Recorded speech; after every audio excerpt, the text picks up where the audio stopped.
let's get centered. This week, our special guest is writer, activist, and Democratic strategist Charlotte Clymer, who joins us to discuss the latest on the Texas redistricting fight and on whether Sydney Sweeney needs to be canceled. Plus, Donald Trump fires the head of the Bureau of Labor Statistics because he didn't like the data, while concerns continue to grow over his plans for a massive ballroom at the White House and the lack of transparency behind it. And Brazil puts a former president on trial for an alleged coup as Trump and his allies try to interfere. I'm Louis Miranda alongside Jeremy Murphy and Carl Meacham. How are you guys? You just see the tumbleweeds in Washington. Yeah. Tumbleweeds, yeah. We're a week into August. Congressional recess is well underway. Yeah. Of course, the House has been in recess for a couple of weeks already because they didn't want to deal with the Epstein files, but the Senate is now also on recess after Democrats held their ground and no deal was reached on a series of nominees that the White House wanted confirmed. President Trump told Senate Democratic leader Chuck Schumer, go to hell. But he did it over the weekend on social media, where, of course, he's prone to oddly timed rants. This is a guy who has not actually met with the Democratic leadership on either chamber since becoming president. Typically a president gets elected, they meet with the leaders of the other party, in addition to the leaders, obviously, of their own in the Congress. That has not happened under this president, and it's not normal. So he told Chuck Schumer to go to hell through Truth Social. But yeah, this is the summer recess. You know what? I woke up this morning and I had very few emails, and I went through like a woe is me. I'm like, I'm so unloved. And I'm like, wait a minute. It's August. Yeah. Give yourself some credit. Yeah, no, but on what you're saying, Luis, we've been talking a lot on this podcast about how Dems just, fail to use their tools, and they have not been able to frustrate Republicans the way that Senate Republicans did when they were in the minority to Democrats, right? But I think, you're starting to see some signs of life. Hopefully this will last into the fall. I think, Senator Thune was going to try to keep folks in session, hoping to get a series of nominations through, but Chuck Schumer demanded other things, right? Including releasing federal funds that have been frozen for medical research at NIH and foreign aids. He also wants the White House and the Republicans to agree to not allow any more rescission packages like the one that was recently codified and had lots of cuts on foreign aid that forced, Corporation for Public Broadcasting to shut down. So I think you're starting to see some signs of life, as I mentioned. Hopefully that will, become bigger as we go into the fall. There's a lot of important votes coming up that, you'd hope that there's a united front. And Trump keeps complaining that there's never been anything like it, but I would ask him to, tell it to Merrick Garland, Supreme Court Justice, who would be Supreme Court Justice if not for Mitch McConnell sitting on his nomination for close to a year in 2016, which was absolutely ridiculous. That Supreme Court seat was just outright stolen during the Obama presidency. But yeah, they're at least using their authorities. Technically, the Senate is not actually in recess. I think they have somebody go in every day and gavel in so that they can also avoid recess appointments. Well, it's really hard to feel sorry for Merrick Garland. I mean, the man hid under his desk for 4 years. He's sleepier than Joe. I think he was the worst attorney general in history. Yeah, it's probably better he's not on the Supreme Court. Yeah. Well, in these situations, and again, you have the government funding bill in the fall, which is going to really be a test, I think, for Democrats as far as, what are they going to do? Are they going to, work with Republicans, try to get some concessions, or are they just going to, shut the government down? This is a really, interesting time. I hope it bodes better for their ability to organize for the fall. But, what's happening now is that, members, there's one member, as you know, the Senate is not actually in recess technically. So there's one member gaveling in each day to avoid the president from making recess appointments, and this has sort of been a tradition in the Senate for a while. You have examples like when Republicans started blocking Obama nominees with this kind of tactic in 2011 and 2012. But Republicans control the Senate, and I think they would rather avoid recess appointments. I think from their own side, it's almost like they're putting guardrails on the president. Yeah, that's kind of interesting to me. I'm fascinated that they wouldn't just let him do recess appointments. It's almost a, dare I say, a check and balance. Yeah. Oh, wow. That's something that we haven't seen recently. Yeah. You touched on something too. Republicans, dig so low, and they always make the Democrats dig. Like you got to fight fire with fire, right? You have to fight fire with water. Yes. What I was going to say is, you touched on shutting down the government. That's a Republican ploy. I hope Democrats don't do that because, they're there to govern, not to shut the government down. But again, like, if that's your only means, you got to do it. And, it's kind of like with the gerrymandering thing. Like, Democrats don't want to do that, but they have to. Well, Chuck Schumer took a ton of heat last time because he went ahead and passed a funding measure despite a lot of opposition in the Democratic Party, but his point was pretty good. He just did a terrible job of selling it, which is that if you shut the government down, you're kind of doing exactly what the Trump administration wants, because then you're talking about a very small handful of political appointees getting to do all kinds of things without most of the staff in place that would otherwise be checking whatever crazy things they're trying to do. Right. There's a great, I think it's Frontline on PBS, and it's about the Supreme Court and how McConnell played the long game. They always had that 60-40, 60 votes to get a big confirmation.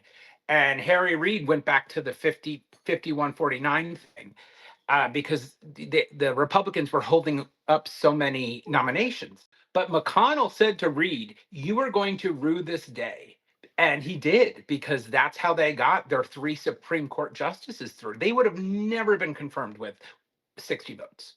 Well, the 60 votes has always been cloture, which is closing debate. But just a quick fact check that Democrats didn't change it for Supreme Court nominees. It was for most nominees, but it did not include Supreme Court. That was something the Republicans later did. But yeah, I mean, McConnell has been better and smarter about frustrating Democrats than I think Democrats historically have been about frustrating the Republicans. Having been in the Senate for 12 years, unfortunately, the trend that you see with Democrats is that they're reactive. They're not proactive.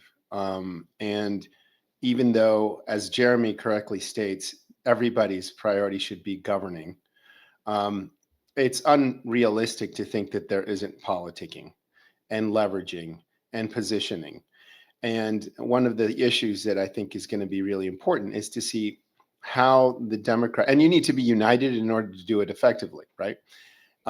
So, what is going to be interesting in seeing how the Democrats can unite and have a more proactive type of strategy that has the White House reacting to them rather than having Democrats reacting to Republicans. And you're seeing this with redistricting, Luis and Jeremy. So now they're reacting to redistricting in Texas. So they're saying, oh, we're going to be worse than you guys are. We're going to be tougher. We're going to do it in California. We're going to do it in New York. We're going to do it everywhere. Why did it take the Republicans doing it in Texas for them to figure out that they could be effective? Well, there are constitutional amendments in both of those states that prevent it. So like in California, they'll have to do a ballot measure essentially. I know, but it's that toolbox again. And what we talked about last week, right? This understanding that I think is necessary from Democrats should be that Donald Trump is playing a new game with new tools. And he's looking at the field in a way that people didn't in the past, right? It was limited to the framework of Article 1 and Article 2, which, we all believe in the Constitution. So, but he's playing outside of the Constitution. And this is something that Democrats need to adjust to and become effective. And Well, it's not just domestically. I mean, I think it's important to point out that on the foreign affairs, there's a very ugly dynamic where the United States is essentially walking away from democratic ideals.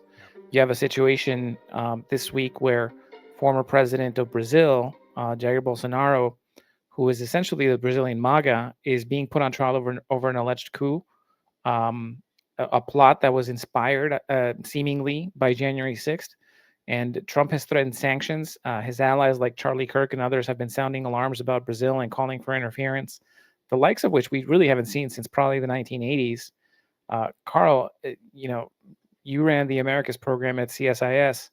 Uh, What is this doing to our our reputation, but also just our ability to actually work well with the rest of the hemisphere? Yeah, I mean, let's be clear. What's happening in Brazil doesn't have to do with trade. There was an increase in tariffs, a massive one, 50%. The tariffs on Brazil are a political hit job disguised as an economic policy. He's not targeting Brazil over market access or unfair practices. He's doing it to protect Jair Bolsonaro, who is his political ally, who's now under house arrest and facing trial for plotting a coup. As you mentioned, the message is very clear. If you prosecute my friend, I'll make your economy bleed, is basically what the president has decided to do. And as you mentioned, this isn't foreign policy. This isn't U.S. foreign policy. It's coercion, and it's incredibly dangerous. The U.S. Is now attacking Brazil's judiciary, publicly demanding that it let Bolsonaro speak, as if due process and democratic institutions are negotiable. And this is a direct interference in the internal affairs of another country and another democracy. And it's being driven by Trump's personal loyalty, not any strategic interest. The sanctions even target Alexandra de Moraes, who is the Supreme Court justice overseeing the case. President Lula, to his credit, he hasn't backed down. And he approved the house arrest of Bolsonaro and made clear that Bolsonaro's legal case is a matter for Brazil's judiciary, not a bargaining chip in trade talks. And Trump might have miscalculated what looked like a routine show of muscle, right, that he's been used to using, is turning into a much bigger fight than he bargained for. And Lula's standing, which has been shaky, has actually improved domestically. His approval rating is up nearly 7 points in the latest polling since the government stood firm on this judicial independence. So just to wrap up, and I know this is pretty lengthy, but I think it's worth discussing. Brazil is not some minor trading partner. They export a lot to the United States. The tariffs in the U.S. are going to hit the U.S. as well, or U.S. consumers. More importantly, they send the wrong message at the worst time. Punish your political enemies, and Washington will have your back, and defend judicial independence, and you'll get sanctioned. So this might makes right kind of diplomacy. It weakens democratic alliances, undermines the rule of law, and aligns U.S. policy with impunity instead of justice. And it's just the new standard. Authoritarian leaders everywhere are going to take note, and so will our allies. And it just makes us really unreliable and very different than where we were just years ago. He's turning us into a banana republic. I mean, this is like third world behavior what we're doing. And it's just, Kara Swisher, who we were talking about, she calls Trump a coin operated president, and it's totally true. Mhm. So it's really scary, especially Brazil. I mean, I hope they stand up to him. Yeah, it's government by ShamWowie. Everything's for sale. Everything's based on transactional relationships. We should be praising Brazil for upholding its laws and promoting democracies, and here we are, like basically asking them to roll back the rule of law. That's shameful. They're doing to their former president what we should have done to Trump. Yeah, look, the Republican Party used to be the puppet party of Reagan, the party of the shining city on the hill. And you're right, it's turning from the shining city on the hill to what was once derided as banana republics. And, that's a term used largely throughout the 20th century to talk about a country operated basically as a private commercial enterprise for the exclusive profit of the ruling class. And it's hard to argue that that's not what the United States is looking like right now. Yeah, and it's not just Argentina. I mean, just Brazil. You're seeing it in Argentina as well, with the ambassador making statements to support the president of Argentina and his own priorities in the different provinces. This is a very different United States. We're involved in the local politics of countries in a way that we've never been before. And then we're using our might to leverage interests of political friends rather than state policies of the United States that would advance the interests of the United States.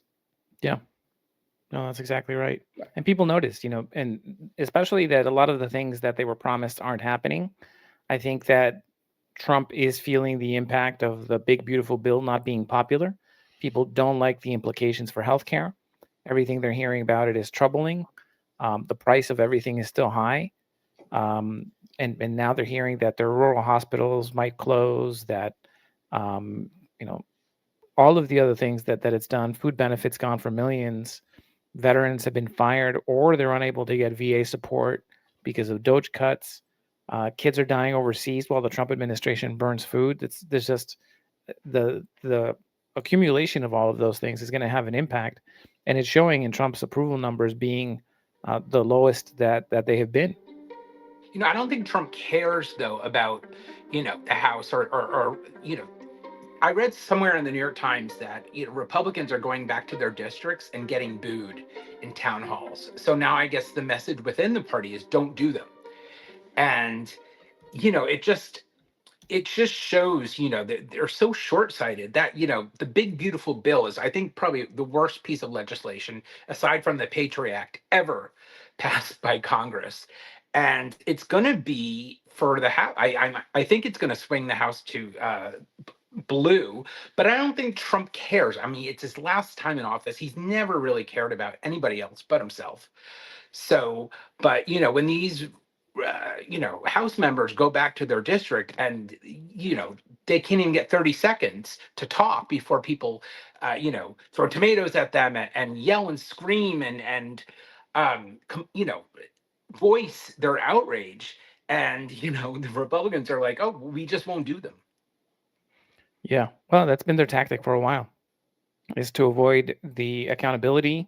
There was a hearing that was pretty ugly that's making the rounds on social media in Texas, and where the Republican who's chairing the meeting essentially tells everybody to shut up and orders security in the room to remove people who are trying to make their points, and tries to shush the Democratic legislator who's sitting next to him. Those things are being noticed. I think it is starting to have an impact. Well, I hope that they're noticed enough to make a difference in the electoral cycle. I really do. I don't want there to be a situation where the opposition is always running a step behind. And again, the example of redistricting gives you an alternative that Republicans were willing to use in order to undercut, I think, gains that are being made by Democrats on the different sides that you mentioned, Luis, either because of folks thinking that their medical protections are going to be at risk, or just the price of goods going up. So they've decided to change the game. And whenever they feel that they're not doing well, they just change the game. Yeah. I hope Democrats aren't just going to be reacting to that. They can be proactive as well and put the Republicans on the defensive.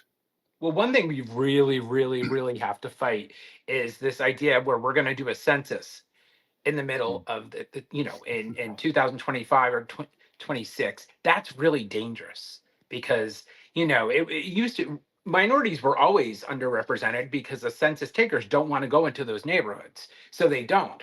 But now if they have legal protection and literally the White House is telling them who to count and who not to count, that could Well, yeah, they're going literally to try to not count my immigrant yeah. communities. They're going to try to do a lot of things like that. I agree with that. I mean, that Yeah. can turn the House red for years because, they purposely don't want to count these people. And now it's going to be presidential directive. Yep. And on that note, our special guest has arrived. Hi, Hey, Charlotte. folks. How y'all How are doing? you?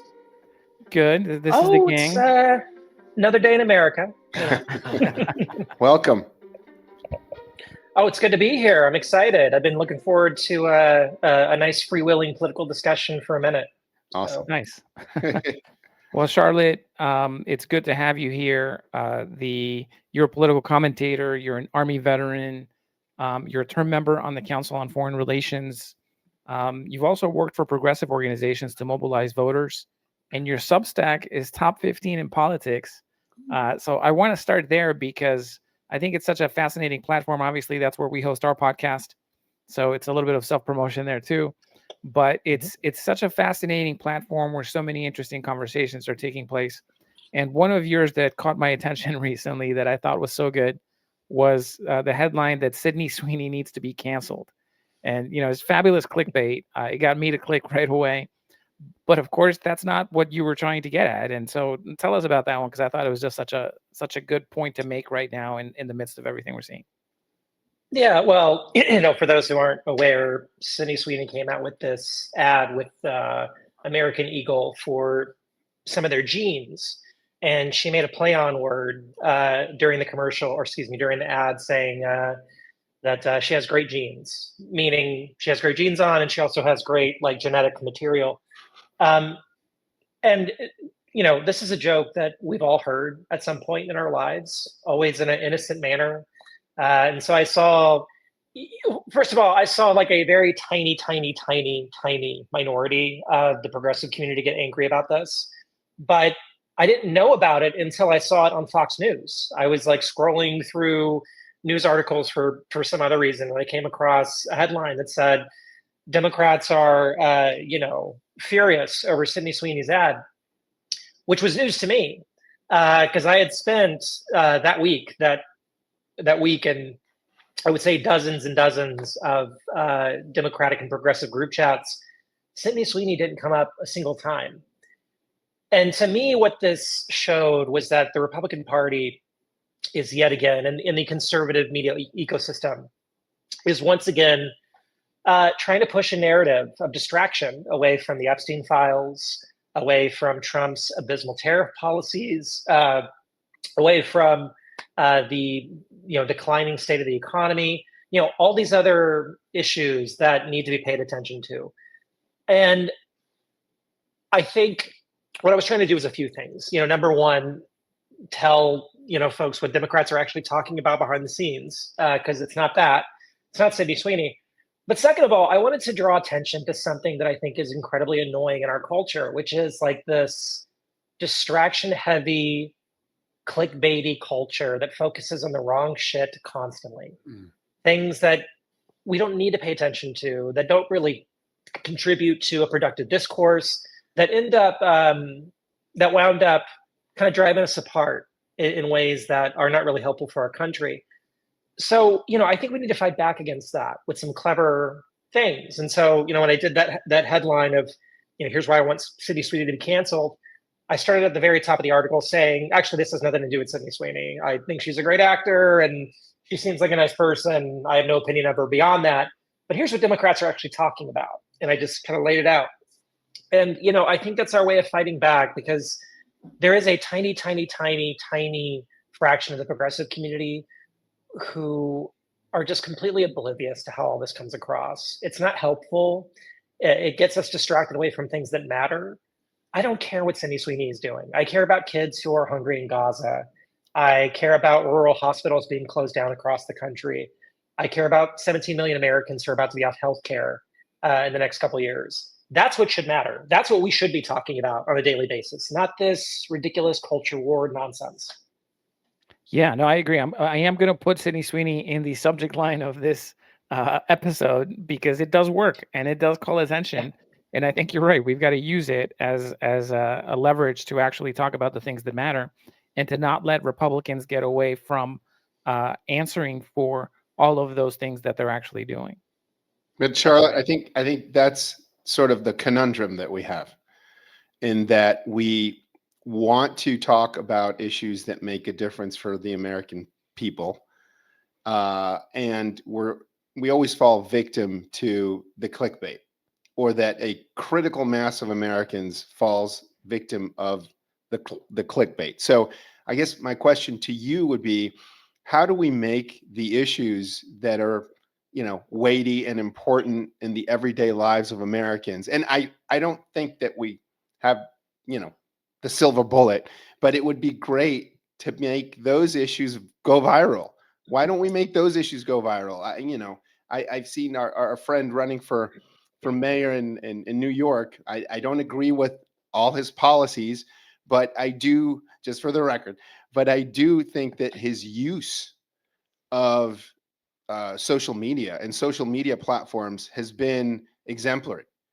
How to use that kind of approach to really stick to the issues that are important to the American people? Yeah, no, that's a great question. And I think that's something that really the Democratic Party and the progressive movement are grappling with right now. We all work in politics, and I would say that 10 years ago, if you were a comm staffer for a member of Congress or a senator, and you get them a slot on Meet the Press, that's a big deal. That's right. That's a feather in your cap. That's something you can put on your resume later on, because that was seen as, where you go to talk to the American public about policies and ideas. These days, Meet the Press is completely irrelevant. No one cares. Yeah. No one gives a shit. It's the place you go where you trade talking points and you hawk book sales. And that's why no one watches. I think that up until the past 12 months, the Democratic communications ecosystem have been focused on legacy media way, way, way, way too much. Meet the Press, CNN, MSNBC, trying to get an op-ed in the New York Times or Washington Post. It's not that these aren't helpful. And if you can do that, I certainly would say, yeah, sure, book it if there's availability. But the audiences are so small, and these legacy media political environments are so antagonistic to Democratic goals, and so I would say accommodating to Republican messaging, that it's wasted effort. And so what a lot of us have been trying to do lately, over the last 6 or 7 months especially, is start to build the progressive media ecosystem so we can get our message out to the American people. Because I got to tell y'all, if we stay in this legacy media infrastructure and keep trying to bang our heads against a wall, it's not going to work. It's not, because journalists have no incentive to criticize Republicans. In fact, they are disincentivized from criticizing Republicans and holding them accountable. And in order to compensate for that, they go after Democrats for the smallest shit. Things that normally wouldn't even, be a big deal. They go after Democrats for. If you see any given news story coming out of the Trump White House these days, that would have completely collapsed support for the Biden White House just 8 months ago.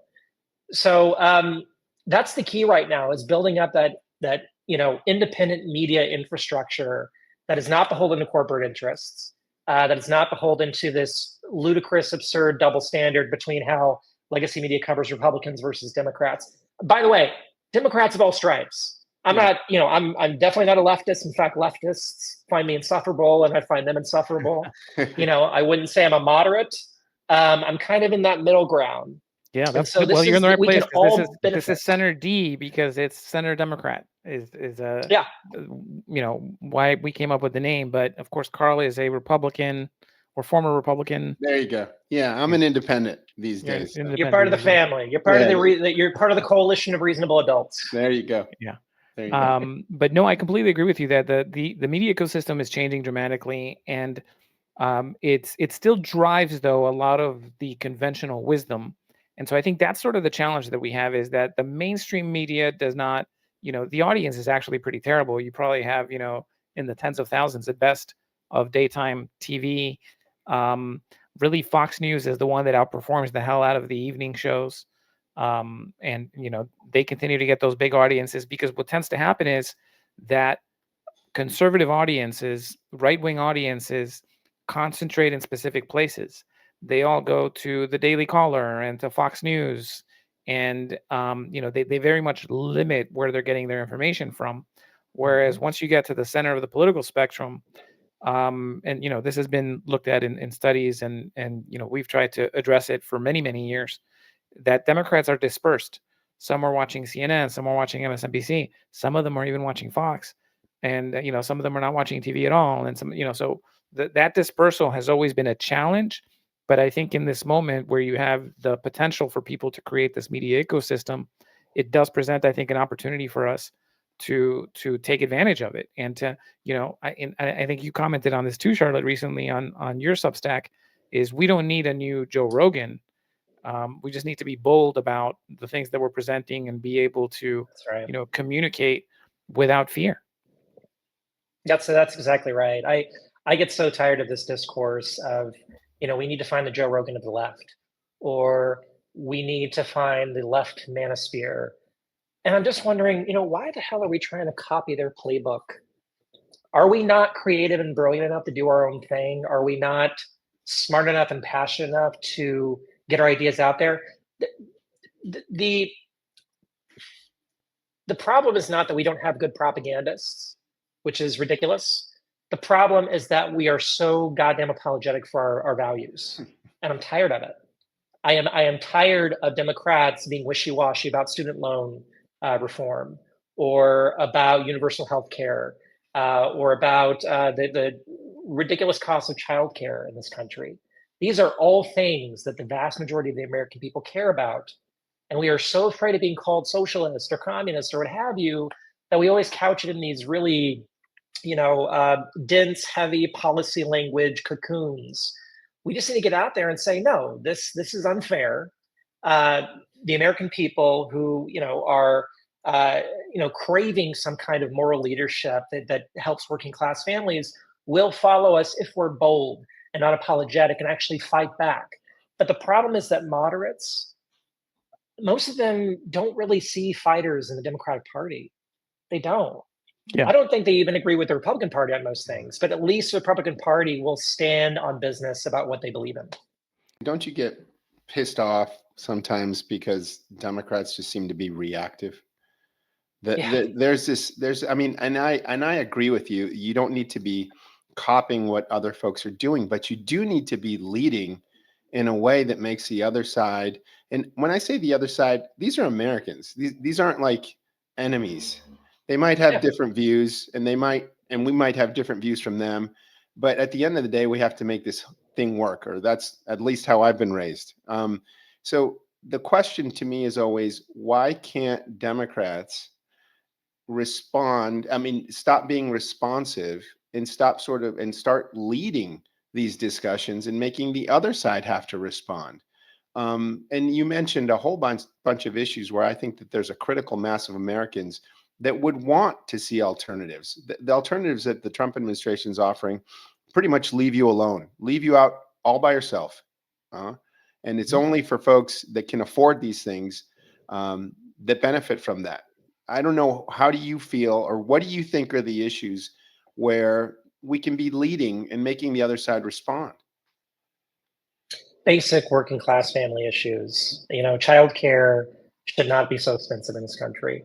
That alone, I think, would get a lot of folks on our side. If you're a parent in this country of a kid younger than 12, you are constantly wondering about scheduling, where they are, how to pay for proper supervision or proper care, healthcare costs, for that matter. I mean, just kids alone take up so much bandwidth of what most Americans worry about in this country. And yet we're not really bold with our policy proposals. Yeah. We're not. We always kind of say, well, working class families should be working constantly in order to earn these benefits, or we'll always couch it in these, Americans know that they want to work. Americans want to work. You don't have to make that argument. Get out there and just talk directly to what they're experiencing, like Mr. Mamdani did in New York. Whatever views I disagree with him on, he is exceptional at just getting to the damn point. He strikes the nerve. He says exactly what's on folks' minds, and he says what he's going to do about it. I think the National Party is not very good at that. We've had an ongoing debate because, you know, we're kind of two minds here, which is that he's the best thing that happened to Mayor Adams, who now has probably the best chance he's had since the Trump administration gave up on his prosecution, or pulled it back because of Mamdani rising. But I think the fact that Mamdani is actually addressing what people care about, which is everything costs too much, that he can probably withstand what's now been dubbed the Zoran derangement syndrome, or Mamdani derangement syndrome. I've seen it, you know, couched both ways. I think he can survive it because one, there's so many more Democrats than Republicans in New York City, but also because the what you just said, Charlotte, that it's about talking about the cost of things and what people are being affected by right now, and he's doing that. That's right. Yeah. And I think that folks are particularly just exhausted with this culture war bullshit. They Yeah. don't want to talk about this stuff anymore. It annoys them when they look at their paychecks or their hospital bills or wondering how they're going to pay for rent next month. And politicians are focused on disagreements over value systems or over particular terms and, you know, which of the 19 definitions will best fit what you believe. It's not where the Democratic Party needs to be. We need to be focused exclusively on how to help working class families. That's how we're going to win this. And by the way, whatever people happen to think of Mr. Romdani, he will be the next mayor of New York. He's going to withstand all this nonsense. He'll get a plurality of the vote. You know, unless you know, Cuomo drops out or Adams drops out, endorses one or the other, you know, Mr. Mamdani will be the next mayor of New York City. Yeah. I think Cuomo's helping him, if anything. Well, we've been saying some different stuff here, Charlotte. So I don't want to drag you into that, but we have a really good back and forth, and obviously it's changing with these developments. I think that Mamdani has really shown a resilience in the last 2 weeks, especially. But I think there's something that you said that's really interesting that I want to drill into a little bit, which is the culture side. The culture side seems to be what you tend to see more and more, or what you've seen with the MAGA world, and the contrasts to, I think, believers in small d democracy, or just mainstream Democrats. And I just want to, you know, you've put yourself out there, Charlotte, but the things that you're saying are really focusing on the substantive side. And many folks have said, you know, Democrats could have won or could have done better. And you're hearing all these sort of revisionist views of what Biden should have done or what Harris should have done. How do you see this? Do you believe that the focus for an effective sort of opposition is to focus on these kitchen table issues? Is that the way to do it, and just not talk about the cultural side? I don't think we should not talk about the cultural side when it's about life and death things and how people are directly affected. I'm talking more like, you know, a debate over whether or not you should put pronouns in email signatures. I think no one cares. Yep. No one gives a shit. Why are we even talking about this? I do think there has to be a robust conversation on something like making sure that every trans child has access to life-saving, gender-affirming care. That makes sense to me because that should be a discussion between parents and doctors. The government should stay the hell out of it. Everyone else should stay the hell out of it. That is a conversation between a family and medical professionals. That's it. That is something that we could make a very clear message on. And yet, last year, what we saw is that with extremely few exceptions, the Democratic Party didn't talk about trans issues at all. They didn't. Whenever I hear this, you know, a pundit claim that Democrats should abandon trans equality, I just think we already did that. You know, 2024 was a 12-month period of abandoning trans equality. That's true. Kamala Harris was afraid to respond to the most damaging ad of the campaign. That's right. That's right. And, you know, at the Democratic National Convention, trans people were barred from the stage. We were not allowed to speak. Sarah McBride, there was a big behind the scenes effort to get Sarah McBride a speaking slot at the DNC, and the DNC and the vice president's campaign wouldn't allow it because they were so terrified of even approaching the broad issue of trans equality, even on issues where the majority of Americans agree with the trans community. For example, that trans people should be allowed to serve openly in the military. Overwhelming majority of Americans support that. Democratic Party won't even touch that because they're so terrified. And here's my message to Democrats on this. I think if a genie popped up in front of me right now and said, if we don't talk about trans issues for the next 12 months, or through the midterms, I should say, we will save democracy, win back a majority of Congress, and be able to help working class families, I would immediately agree with that. I think that'd be great. That's a great deal. You mean we give up this sliver of our entire policy portfolio, and we save democracy? I think that's a great trade, and then we can go back to it afterward or what have you. But that's not what is going to happen. And I need Democratic officials to realize this.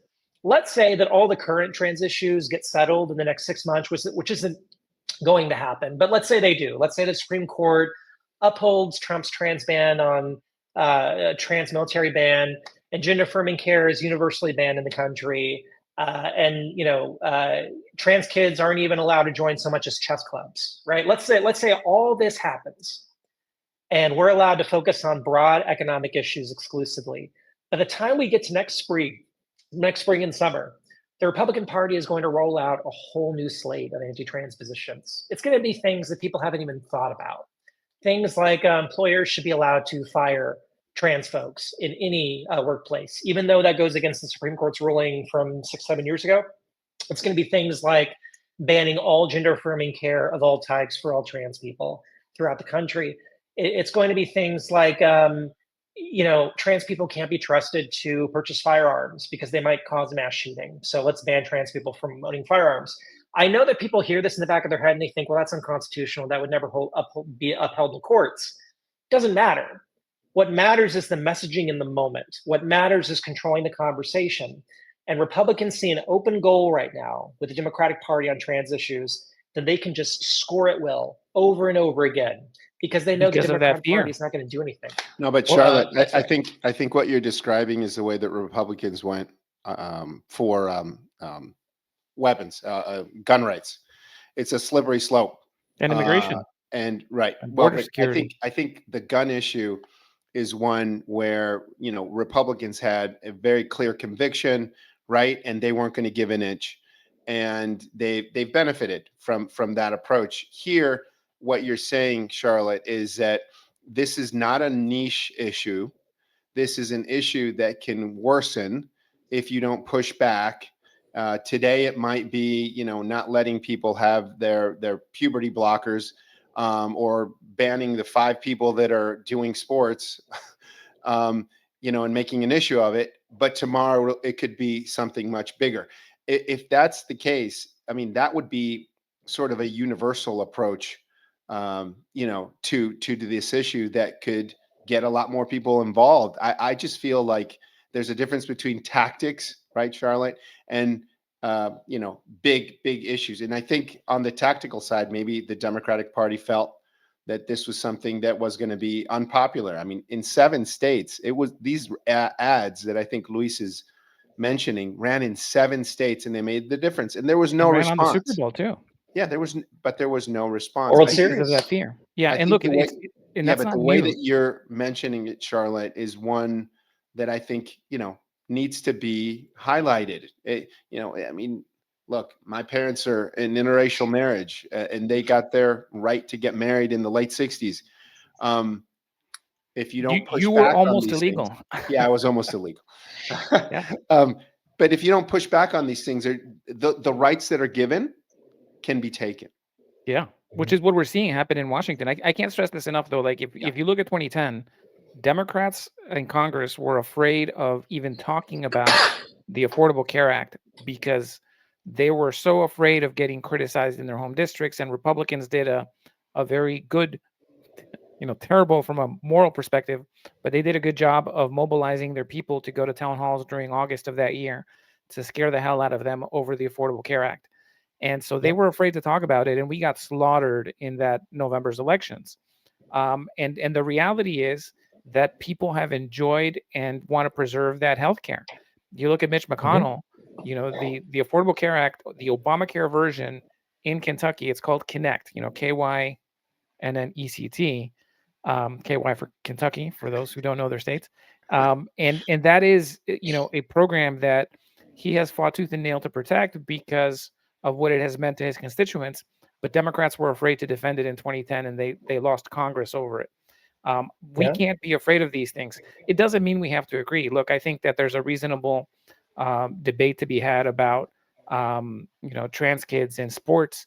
But again, it affects, maybe 5 people when there's 21 million people losing their health care right now because some of them voted on it. I had friends in Florida who told me, like, they were really concerned about that. And I said, but you had kids at Stoneman Douglas when it was shot up and more than 20 kids died. Like, you should be more worried about gun safety than about the maybe 3 or 4 kids around the country that are in that situation. So, that is the difference. The number of mass shootings that have happened since Stoneman Douglas is crazy. There was just one yesterday at the Fort Stewart military base. But pretty much every day there is some incident where 3 or more people are shot. And so, we need to focus. We need to not be afraid to defend people and their right to exist. Like, if you identify whatever way you want to identify, that should be nobody's business. Yeah, but Who you Charlotte, love is Charlotte, nobody's business. I think, But let's focus on the big issues that are actually affecting millions and millions and millions of Americans. but I want to get to this one thing with you, Charlotte, because I think it's really important. There has to be a story or a narrative that goes beyond sort of these cultural boxes to highlight the trans issues. And I don't feel that that's happened, Charlotte. I mean, you can talk about Guess Who's Coming to Dinner, the famous movie, from the late 60s, and sensitizing people to interracial marriage and interracial love, and I'm going to pick on that. The birdcage. Right. Well, no one's attractive enough to be Sidney Poitier, just to be clear. Right. But there's nothing that helps a regular American person who doesn't know much about this issue, and that just sees things being demonized on TV for whatever reason. The human side of it, people don't understand. They're just like me and you. They have the same concerns. They want a family. They want security. They want to do well at work. They want their friends. I mean, that I think is a blind spot that we have not been able to humanize this discussion. Well, we look weak. That's what it comes down to. We just look very, very weak.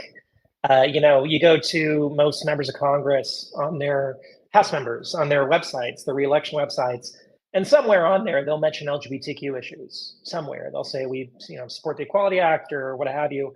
And voters in the middle, a lot of voters in the middle look at that and think, well, you're not saying anything about this issue I keep hearing about with, trans kids in sports or with gender affirming care or trans people in the military. And I'm wondering why you're not fighting back on something that is clearly within your policy purview.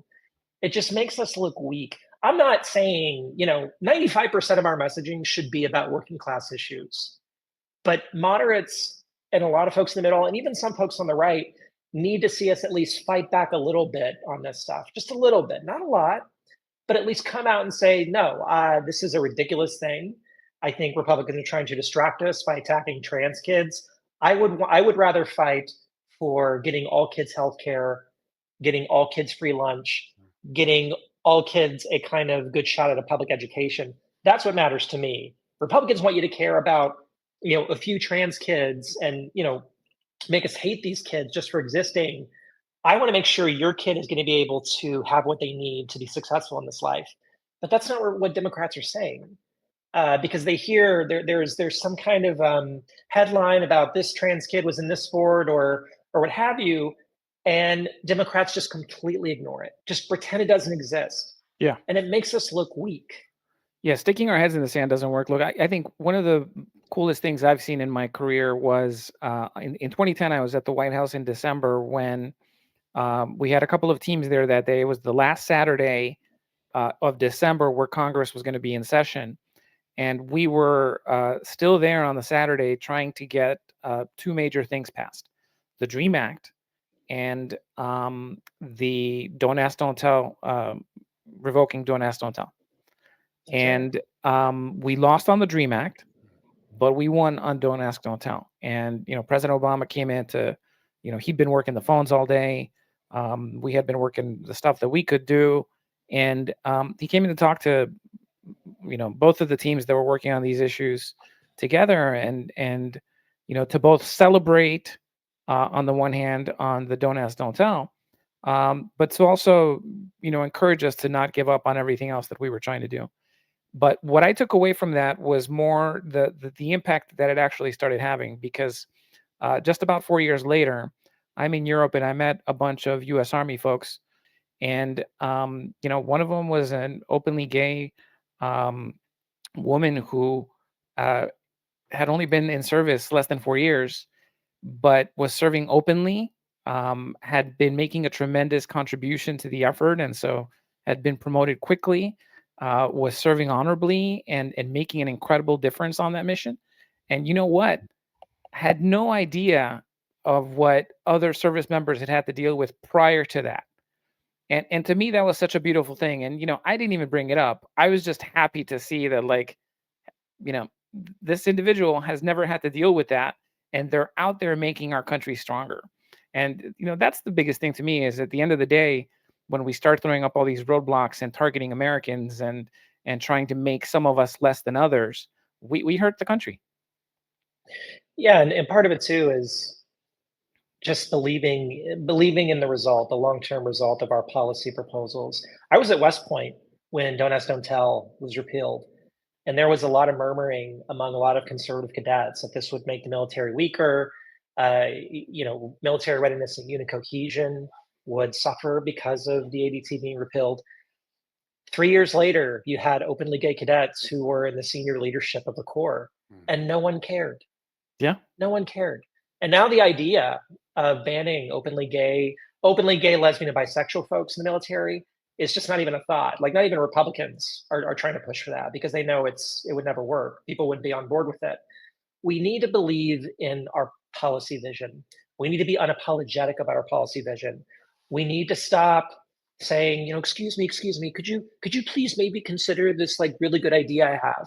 No, we need to be out front and say, no, this is what makes us stronger. This is what we should be focused on. This is the right way forward. And they're trying to distract you from that, because all they care about is making themselves and their friends richer. Yeah. And Charlotte, I know we're a little bit over time, but we had, you're a Texan. You've been tracking this Texas redistricting issue closely. So just want your perspective on what the hell is going on in Texas. Well, speaking of fighting back, I am so damn proud of Texas House Democrats for fighting back. I mean, this has really given a jolt of energy, I think, to the National Party and to the movement overall, by showing that, we do have elected officials who will pull out all the stops and will not just sit idly by while Republicans ram through their most anti-democratic, fascist kind of policies. First of all, let's be clear about this. This special session was called to address the lack of protections for flooding, because this horrible tragedy in Kerrville, Kerr County in Texas, in which all these innocent folks were killed, most of them children, that was entirely preventable. There was like a decade of hearings and bill proposals in the state legislature to address that specific problem that would have prevented all these people dying, and Republicans blocked it at every turn. And so, Greg Abbott calls this special session to get the state legislatures in there to supposedly address this, and then he does a bait and switch and goes after, trying to gerrymander the hell out of the state in order to get 5 more seats that would hopefully keep Republicans from losing the House next year. Openly cynical and shameless. And instead of House Democrats in Texas, sitting back and saying, well, what can we do? This is just a representative democracy. They say, no, to hell with that. We're going to fight back. We're going to do everything in our power. We're going to be able to go home to our constituents and tell them that we did everything we could to prevent their democracy from being taken over by the most bad faith people in government. And I'm extremely proud of them. Is it going to work in the end? I think in terms of Texas, no. Texas GOP will eventually pass some kind of gerrymandering. Yeah. But what I think it's doing in the positive side, and why this is all worth it, It's getting the country to realize what the Republican Party is attempting to do. They can't win by the current rules, so they're just going to change the rules as much as they can until they start winning. And if we keep that narrative up, and if we get California and New York and all these predominantly blue states to fight fire with fire and increase their own House seats for Democrats, I think we'll show the American people that we're fighters, that we're not just going to stand back and let these people run over us. Yeah, I think that's so important because it basically. Sorry, Carl, go ahead. What's that? Fight fire with water. Anyway. Yeah, that's right. Yes, that's true. No, but I think James Tallarico is now becoming one of these figures, right? That is galvanizing some interest. And Charlotte, I think the point of pushback is important. And I think the issue is that it's not going to, and you said it, we're not going to win this one. But the issue is you got to keep the fight going. And there's going to be losses, but you got to look at the war, not at just the battles in front of you. Battles make up a war, and you got to win more battles, but you got to fight battles. And I think this is something that's really important, and I agree with what you're saying. And it's building the public support. This is our Alamo. Yeah, and it's building public support. This is literally our Alamo, and next November is our San Jacinto, just to be clear. But go ahead. And it's building public support that enables New York and California to do what they're going to have to do. Because absent the action of the House, Democrats in Texas fleeing so that they could block this measure, or at least delay it, it would be harder to build that support in California and New York. Now you're seeing that. You see Governor Hochul emboldened and saying things like, I'm tired of fighting with one hand tied behind my back. And, Gavin Newsom talking about the ways that California can move forward. The space that these brave Democrats in Texas are creating is making that possible. They're burning the fat off our souls. That's what they're doing. They're taking us from complacency to action, and thank God for that. And by the way, I love Mr. Tallarico. I think he's fantastic. His interview on Joe Rogan was a masterclass in political communications. And it's so great to see Democrats who are people of faith speak openly about faith and why they're driven by their religious values. I think we need more of that. Well, and we have to call out the hypocrisy, right? Because, to flag one last piece that you wrote recently on your Substack, it was about the Oklahoma superintendent of public instruction who has worked on trying to get the Bible into classrooms, but also to banning books like The Kite Runner and others from libraries.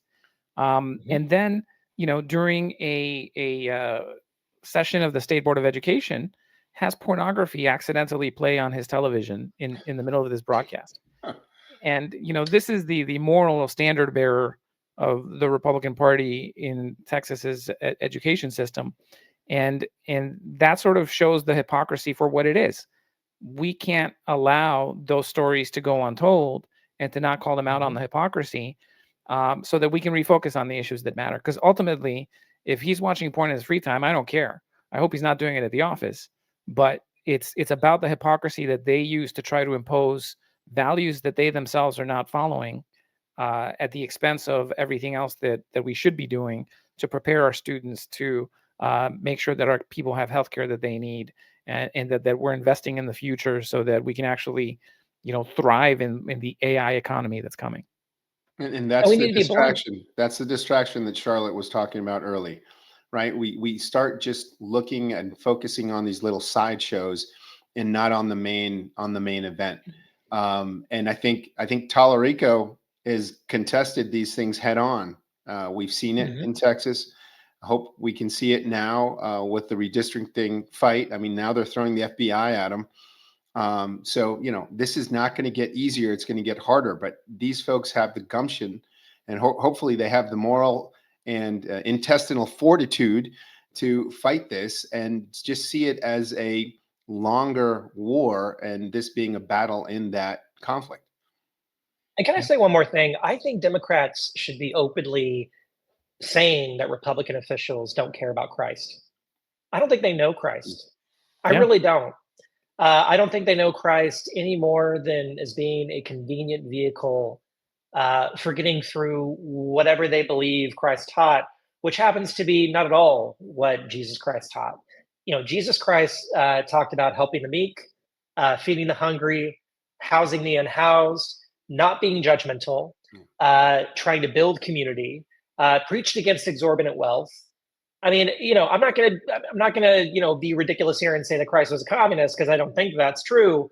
But Christ, as you read about in the New Testament, is completely the opposite of what the National Republican Party's policy apparatus happens to be. We need to be saying that out loud. We need to stop being afraid to call out their religious hypocrisy over and over again, because the more we do that, the more that especially folks in the middle are going to realize, oh, actually, they're right. Republicans don't really seem to care about Christ's values. Why do they keep talking about religious freedom when they don't care about Christ's teachings? In their extremism, they look more like the American Taliban than they do the American Christian movement.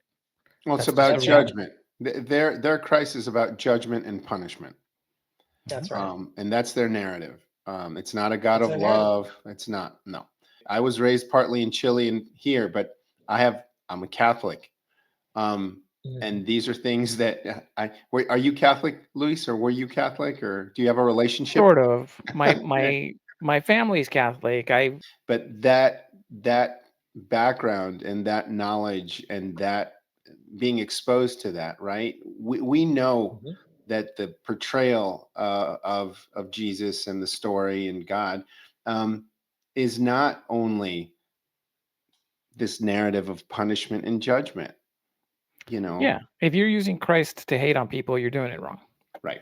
But let me close with this, because I think it's really important. There is a great viral ad that's circulating that basically shows what's happening now versus what will happen in 4 years, which is Donald Trump building this huge addition to the White House, which is basically potentially going to overshadow the actual White House, so that he can have a fancy hall that he'll fill with lots of gold and lots of gaudy things in the way he's done with the Oval Office.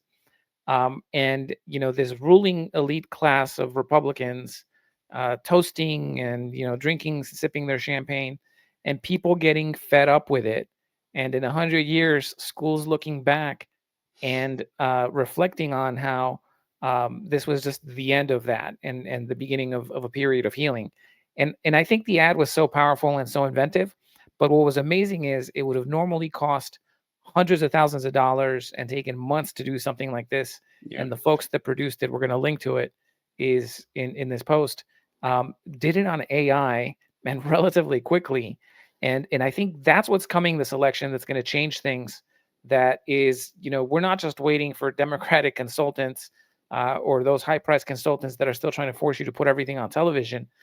The people are standing up and leveraging these tools to get out their message. And I think we're about to see a flood of really fascinating content that is going to help change the narrative. And I'm excited about that. Charlotte, I don't know how you're seeing how things are coming together for 25 and 26 as people look to mobilize the vote, but I'm excited about that. No, I couldn't agree more. And woe be unto the Democratic politician who doesn't understand how much fury and annoyance and exasperation voters have with the consultant class right now. I don't think the consultant class realizes the rage that is boiling beneath the Democratic electorate. We can have a larger discussion, not right now, obviously, over the concept of abundance and whether or not that's a good policy vision. We can have a good faith conversation on that. What I've been trying to tell people as well, though, is that you're not going to get anywhere by trying to put abundance on a bumper sticker and tell Democratic voters this is what we believe in. It doesn't work. You're going to have to outline specifically the suffering that working class families are going through and articulate how you're directly going to help them. Having this whole we are far past the days of being able to have one word that captures everything in some very dense consultant language. So I would tell Democratic politicians, just say what's on your heart, talk to people honestly and openly, and stop trying to focus group test every goddamn thing that comes up in a meeting with a consultant, because it's not working. It's authenticity, Charlotte. There has to be authenticity. We got to stop looking for, we were probably kids, or I was formed by sort of the Bill Clinton, it's the economy, stupid. It's not about that anymore. It's about these longer conversations. I think that you so accurately describe authenticity, speaking from the heart about experiences that you have that affect you directly and that affect others, and being credible. And then using social media as a platform to push that message out. I mean, I really do think that all of that together is where we are. And Luis, you mentioned this video that's out there. South Park is another form of protest. Oh my God, the Christy Noem video that they put out, and I think it's Oh, their second wow. episode with her shooting puppies. Wow. Did y'all see the whole episode last night yet? No, I just saw the clip on Ooh. Christy. Yeah, Woo. yeah. Yeah. Things are changing. Blistering. Must see Oh, yeah. then. Oh yeah. And I was not a South Park fan before this, and now I No, am. me neither. Me neither. And I'll tell you what. I don't know who killed and Kenny, I and am I don't saying care. this. That's right. And I'll say this, I wasn't a South Park fan either. I'm still not a South Park fan. It's just not my vibe. Yeah. But I think a lot of Democratic politicians could take some notes from Trey Parker and Matt Stone about how to message against the Republican Party right now. I really do feel that way, because people want to see their leaders tell them, no, you're not crazy. We think this is batshit insane too, and we're ready to fight back against it and do whatever it takes. And they're honestly not seeing that from national Democratic leadership right now. Well, it goes beyond, Charlotte. It's not just it's not partisan. It's like a very wide net that they're speaking to. And yeah, I think, obviously, the opposition, to be an effective opposition, they need to be looking at this. But I think that the messaging that you're seeing from South Park goes beyond partisanship. It just shows you how strange this time is, and it's making fun of it. Yep. And by the way, South Park, Trey Parker and Matt Stone are not Democrats or liberals. They are very middle of the road. They their thing is they like common sense, and they cannot stand hypocrisy. If there's anything Trey Parker and Matt Stone hate, it's hypocrisy from Democrats or Republicans, which has made them so beloved on a lot of the right wing because of how they skewer hypocritical, self-righteous liberals in their program. This has worked to our benefit now, because now you have Trey Parker and Matt Stone saying, this guy Trump is full of shit, and here's why. And we're not going to be apologetic about, pointing out that he's full of shit. We need to be doing what they're doing. I want to see Democrats do more of South Park messaging. I really do. Yeah. And, because we started on Sydney Sweeney, just so it's on the record, I'm fine seeing her in any ad or movie. Yeah, me too. Keep up your career. Good luck. All three of us agree. Good luck, Miss Sweeney. We're rooting for you. You do your thing. Good luck. So. All right. Well, thank you so much for joining us, Charlotte. I think that was a very great conversation and necessary conversation. And we're seeing Democrats fight. So that's at the very least, there's some progress from where we were 6 months ago. Amen. Hey, Carl, Luis, it was great chatting with you all day. You too. Thank you. Thank you. All right. And for our listeners, don't forget to subscribe, hit that subscribe button, share, and thank you for your support. See you next week. Our panel featured Louis Miranda, former Obama White House communications advisor and former spokesperson at DHS, Carl Meacham, former Clinton appointee and a former senior Republican staff on the Senate Foreign Relations Committee, and Jerry Murphy, former CBS executive, author, and publicist.